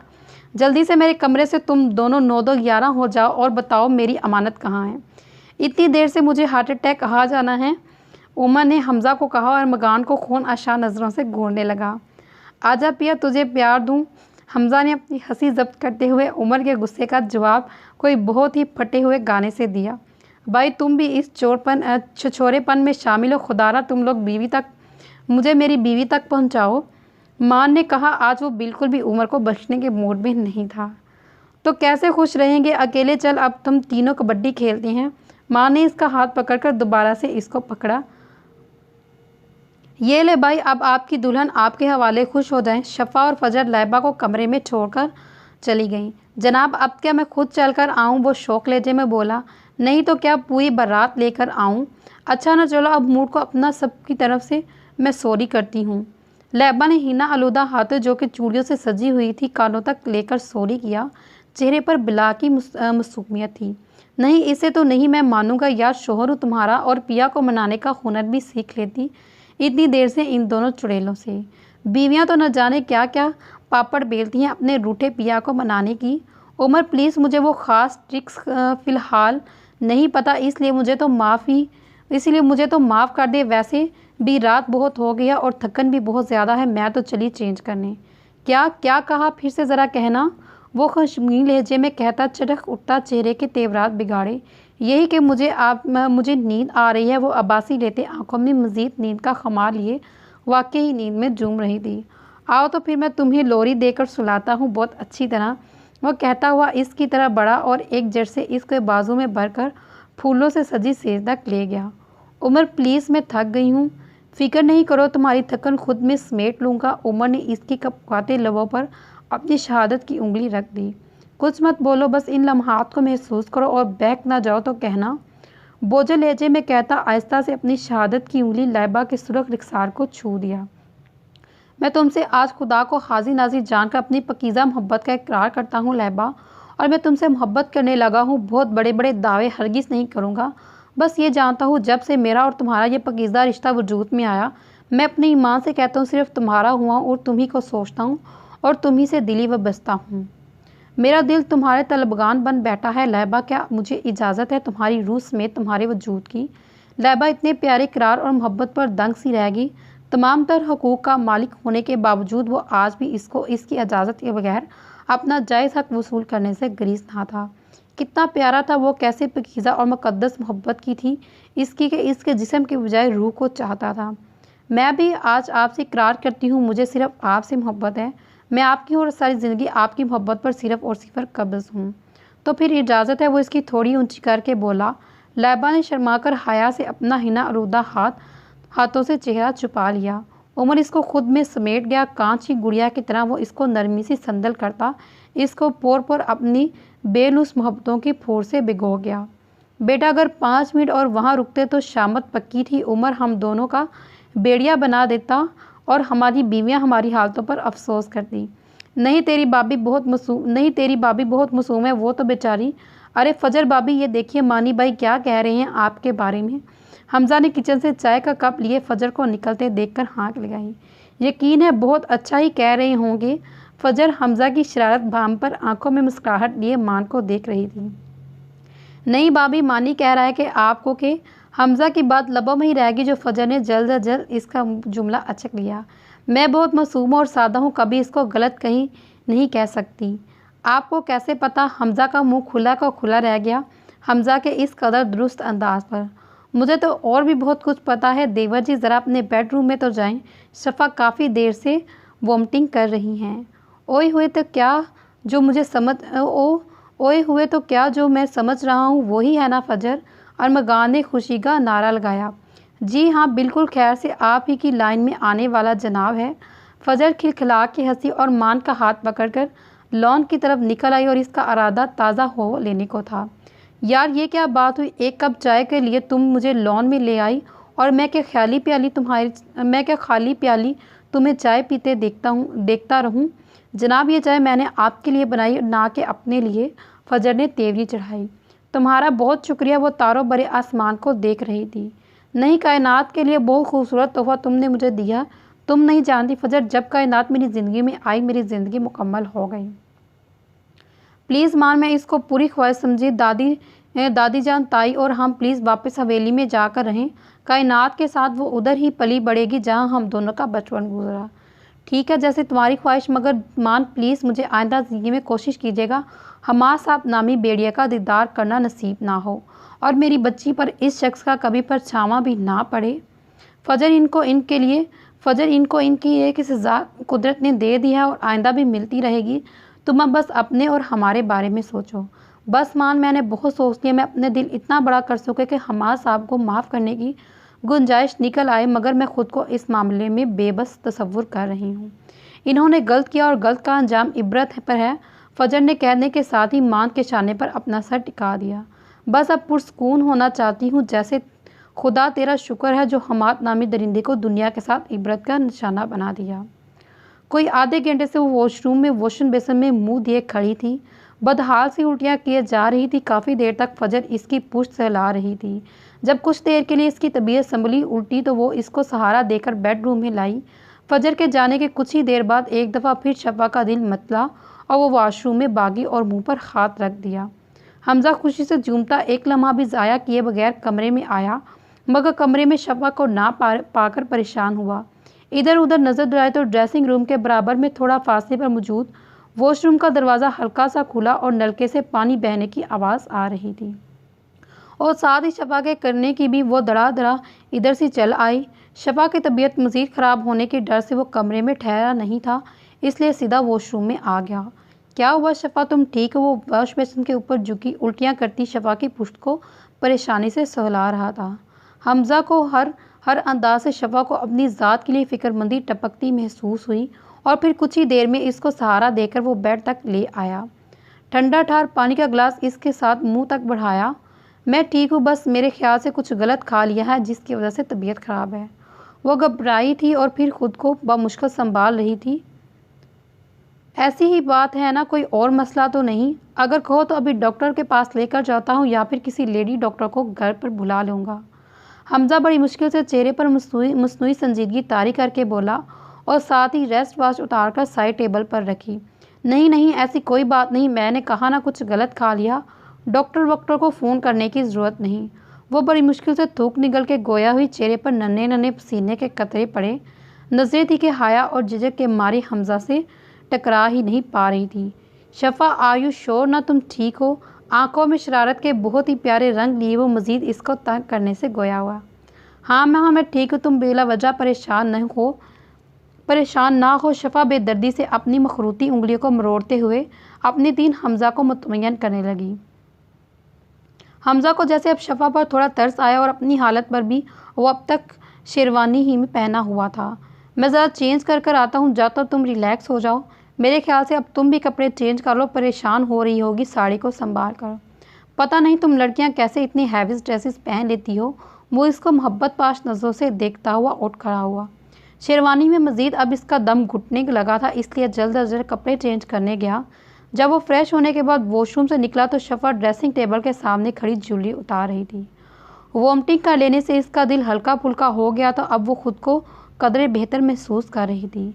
बालों में से कैचर निकालकर ड्रेसिंग टेबल पर रख दिया था और रेशमी बाल खोल दिए। सामने का मंजर देखकर वो जैसे मबहूत सा रह गया। ब्लड रेड साड़ी का पल्लू से आज़ाद होने के बाइस बाजू पर डलका था। वो मुकम्मल हुसन का शाहकार थी। देखने वाले को लगता जैसे कुदरत ने इसको बड़ी फुर्सत से बनाया और बड़ी बड़ी स्याह नशीली आंखें जिसमें काजल वोमिट करने से आंसू आने की वजह से आंखों के गिर्द फैल गया था। हमजा का दिल चाहा इसको बाहों में बांध ले और आखिर आज इतनी बड़ी खुशी का दिन था इसके लिए और शफा के लिए भी। वो दोनों मुकम्मल होने वाले थे। इनके आंगन में एक नन्हा मुन्ना फरिश्ता अल्लाह के रहमो करम से आने वाला था।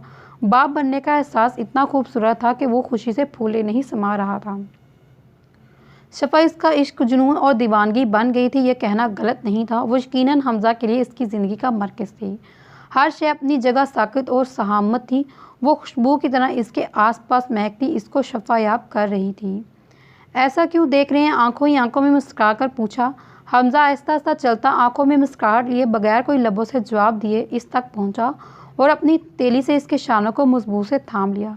जानती हो शफा, तुम्हें जब जब देखता हूँ तुम्हारी नकूश में खो सा जाता हूँ। तुम्हारे चेहरे के तकिए नकूश और ख़ास करके ये सतून नाक मुझे अपनी नज़रों का जाविया बदलने ही नहीं देती। वो इसका रुख अपनी तरफ फेर कर अपने हाथ और इसके मरमरी हाथ थाम कर अपने दिल मुकाम पर रख गया। और ये मेरे सीने में कहलाता तो मेरा है, मगर बहुत ही बगावत पर आमादा है जालिम। ये बड़ा ही बेईमान है, तुम्हें देखकर हर दफ़ा छूने की ख्वाहिश कर बैठता है।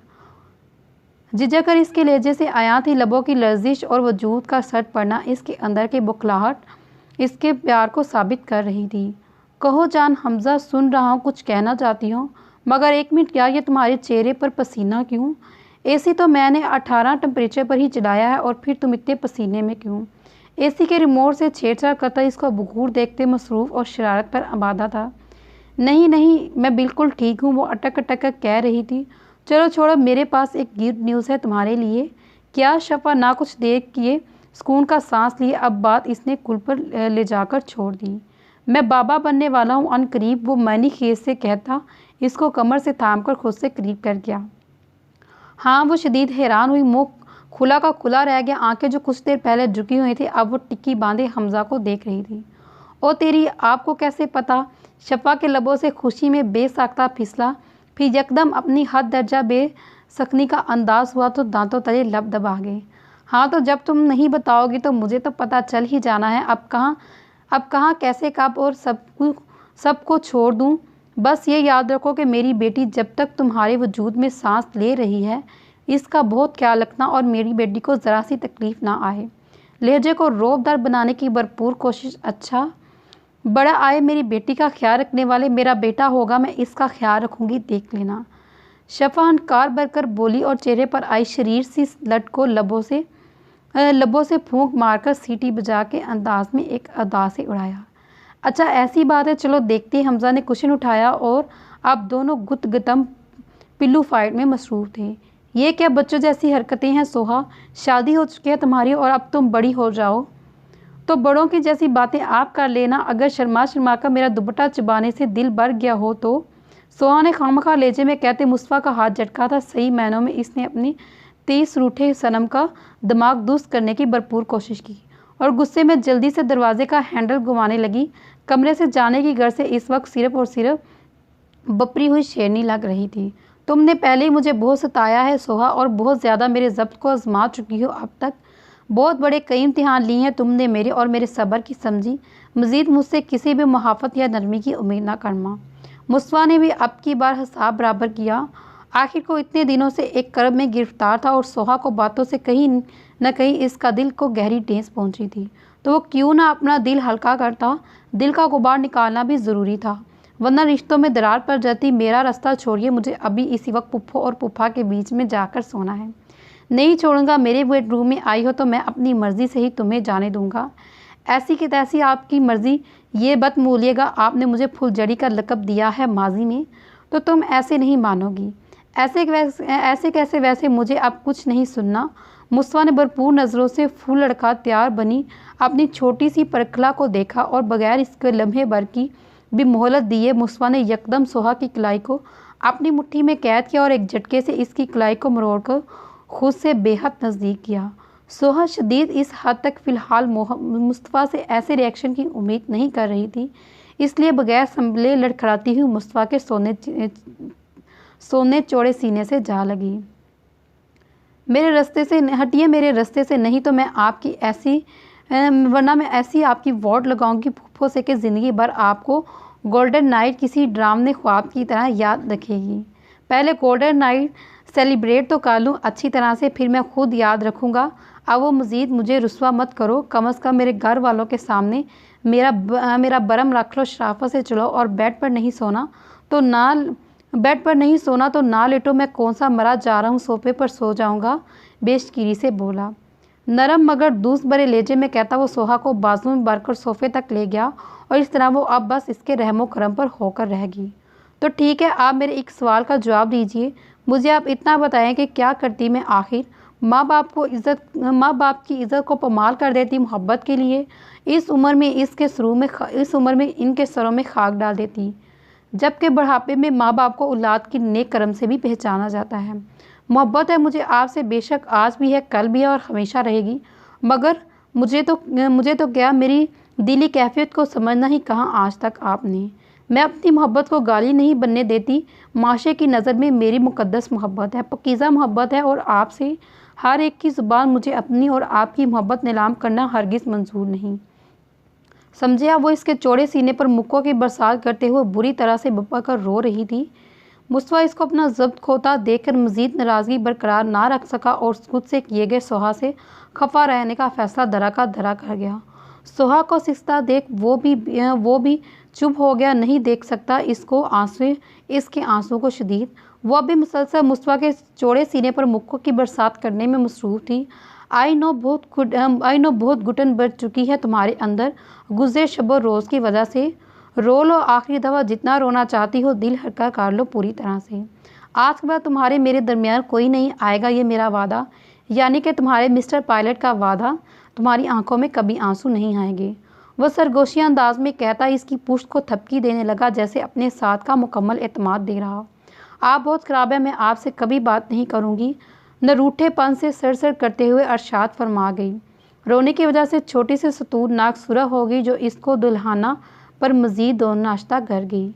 यार अभी तो मैं बिल्कुल भी ख़राब नहीं हुआ, सोच रहा हूँ ज़रा अपनी पर काला को थोड़ा सा ख़राब होकर दिखा ही दूँ। वो इस कानों में मौजूद नूरतन झुमकों से छेड़छाड़ करता लू देते लहजे में बोला, कोई ज़रूरत नहीं, खबरदार जो मेरे साथ कोई ऐसी वैसी हरकत की तो।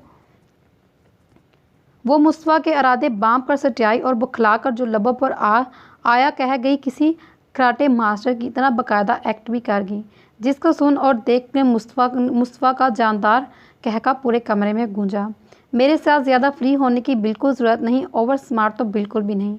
अरे ये क्या बात हुई, तो अपनी दुल्हन से रोमांस फरमा रहा हूँ मोहतरमा। अगर आपकी याददाश्त तेज़ हो तो आप नहीं तो मुझे दुल्हन, वो भी अपनी और फिर नई नवेली दुल्हन के एहसान सलूक के काफ़ी सारे अहम निकात समझाए हैं।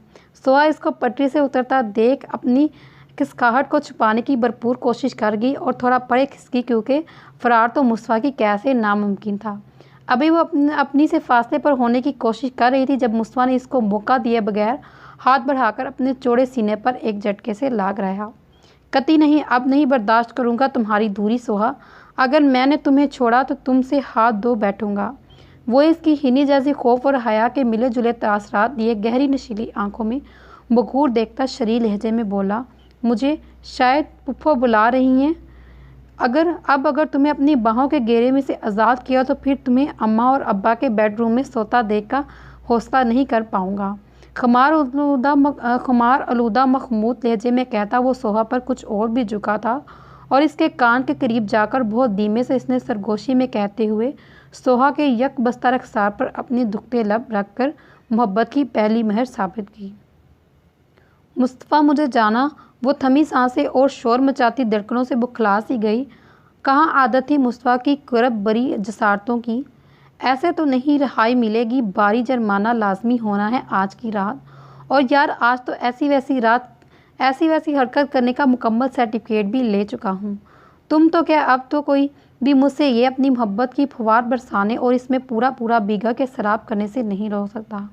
कोई जालिम समाज बनना चाहिए भी तो नहीं बन सकता। ऐसा तुम पे सहर तारी कर दूंगा अपनी ज़ात का। और अगर फिर भी किसी ने हम दोनों के दरमियान फक्का डालने की कोशिश भी की तो सही मानों में निपट लूँगा। काफ़ी लड़ाके तैयारी मेरे पास मौजूद हैं। अपने बारे में क्या ख्याल है? आप क्या किसी कम हो किसी लड़ाका तैयारी से बड़े आए? सोहा चिढ़कर नाक चढ़ाकर बोली, ओ यार अब तो नाराज़गी ख़त्म करो। वैसे भी अब ऐसी वैसी हरकत करने को दिल मचल रहा है। आज तो फिर हमारी स्पेशल नाइट है। वो शौक हुआ मगर सोहा को तो जैसे औस्ता ख़ता कर गया। कुछ देर कबल वाली इसकी शरारतें यकदम हवा हुई और चेहरा हया के खूबसूरत रंगों से गुल उठा। दिल सूखे पत्ते की मानित लर्जा गया। पलकों की छलमन गिरी। माथे पर सजी नूर तन हैदर आबादी बुनियाद मुस्तफ़ा की अपनी तरफ खींच गई। इसका दिल चाह कि वो मज़ीद गुस्ताख हो जाए। सोहा के सजे सवरे सरापे को देखकर कितनी मन्नतें मांगी थी इसने। सोहा के हसूल के लिए हर रात तहज्जुद में गिड़गिड़ाया था। खुदा के आगे सजदों में बिखरा था। नमाज में इसने रो रो कर खुदा से सोहा का साथ मांगा था। वो आज बहुत मुसव्वर था, बेहद खुश। अल्लाह रब्बुल इज़्ज़त ने अपने बंदों को कभी खाली हाथ नहीं लौटाता। मुस्तफ़ा के हद दर्जा मोहब्बत से देखने पर सोहा के रुखसार हया की हद से तप उठे थे। माजी में जो भी हुआ दोनों अपनी अपनी जगह पर हक बजा थे। माहौल की खूबसूरती और निकाह की खूबसूरत बंधन में बंधने के बाद जैसे दोनों अपने अंदर नामालूम से सरशारी फैलती महसूस कर रहे थे। खुशी और इत्मीनान दोनों के दिलों में बिखर गया था। वाकई मोहब्बत को पा लेने की खुशी और तमायत वही महसूस कर सकती हैं जिनकी किस्मत में मोहब्बत और इसका हसूल हो। मुस्तफ़ा इसके चेहरे को आंखों में बसाए नरम गोशे जज्बात की हद तक लिए तक के चला गया और फिर बेसाख्ता अपना हाथ बढ़ाकर इसके चेहरे के एक एक नकूश को छूकर महसूस कर रहा था, जैसे इसके खूबसूरत का साथ का बेयकीनी से यकीन दिला रहा हो। तुम बहुत प्यारी लग रही हो और ये मैं नहीं, मेरा दिल कह रहा है। मैं जाऊँ, थक गई हूँ, बहुत नींद भी ढेर सारी आ रही है। मज़ीद इसके सामने इसकी कुर्बत में रहना सोहा के लिए नामुमकिन। हाँ तो बस अब हम दोनों सोएंगे बिल आखिर ज़ाहिर सी बात है। सोहा ने मुस्तफ़ा के कहने पर झट पुरसुकून सी होकर पलकें उठाकर इसको देखा, मगर फिर ज़्यादा देर इसकी आंखों में न देख सकी। वजह इसके लबों पर रक्सा शौक शरी मुस्कुराहट, वो चेहरे पर बहुत प्यारी और मायनी खेसी मुस्कुराहट लिए इसको तक रहा था। वो सटियाई और घबरा कर दोनों नज़रें चुरा गई। तुम्हारी ये उठती और गिरती बरकतें मेरी हवासों को झंझोड़ रही हैं। इससे पहले कि मेरा दिल फिर से बेईमान पर उकसे मुझे और ईमानदारी और बेईमानी का मुसिक हो जाए। चलो शाबाश, आओ 2 नफल शुक्राने के अदा करें पहले। वो मुस्कुराया और सोहा से फासले पर होकर मोहब्बत भरी नज़र डालकर वज़ू बनाने की घर से वॉशरूम की तरफ चला गया।